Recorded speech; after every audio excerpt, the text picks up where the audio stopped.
Hey folks, the second installment of Spaceweather 102 deals with the right panel of NASA's ENLIL spiral, the most misunderstood aspect of CME tracking. Of course, Spaceweather 101 took the form of my video, How to Watch the Sun. It'll be the first link beneath this video. First of all, I have no frickin' clue why NASA flipped this 90 degrees, so I'll undo that and show it how it should be shown. Here are the labels of things you see on the left panel. Sun and Earth are aligned here perfectly. You'll likely notice simultaneous splash effects on the far left and right. Right side, which was the top when this was flipped, is a bit bigger impact. Remember that. You'll recognize this as CME impact to the areas. Now what if I told you that those seemingly opposite side CMEs are actually one and the same CME? You are only looking at the Sun from Earth at the Earth dot. The rest is a 360-degree view into the inner system from Earth's orbital line around the Sun. If you wrap this rectangle around like a wristband, tilt for depth perception, you'll find the Sun in the middle looking out in every direction to see objects in Earth's orbit, Earth and the stereo spacecraft. Now picture this going back. You got to perforate the far side in your mind and straighten out the wristband.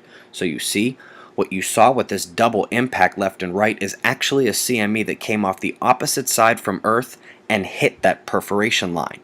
Keep in mind also these 90-degree miss lines, halfway between center and edge, faces the exact east and western limb, up and down on the left side of the ENLIL spiral. This opposite side CME should be seen going left on the left panel of the ENLIL spiral, and none should be seen on the Earth-facing half, the right, because it is totally outside the 90-degree miss lines facing the limb. I said the top side was bigger, and you can see that here on the right, so we need to see a CME going left and up a bit towards stereo A. There you see it, stereo A and Mars, both red above the midline on the left, with part of the CME cut off by that same midline and occupying the lower left quadrant of the left panel. By the way, the manner in which you know that the wristband is at Earth's orbit is because the splash effect occurs always as it hits Earth's orbital line, the second concentric circle out, in whatever direction it left. Let's look at two examples. We're going to do this both ways so you can do it too. Starting with the right panel, flipping so you don't break your neck mid-analysis.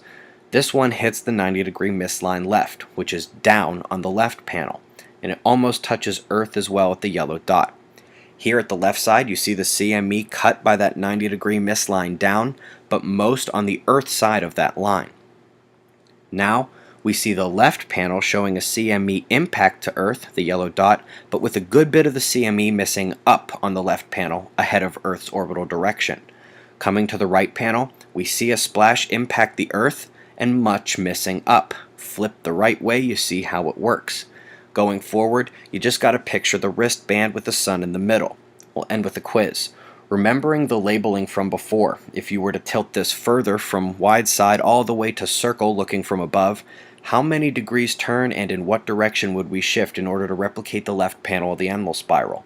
Eyes open. No fear. Be safe, everyone.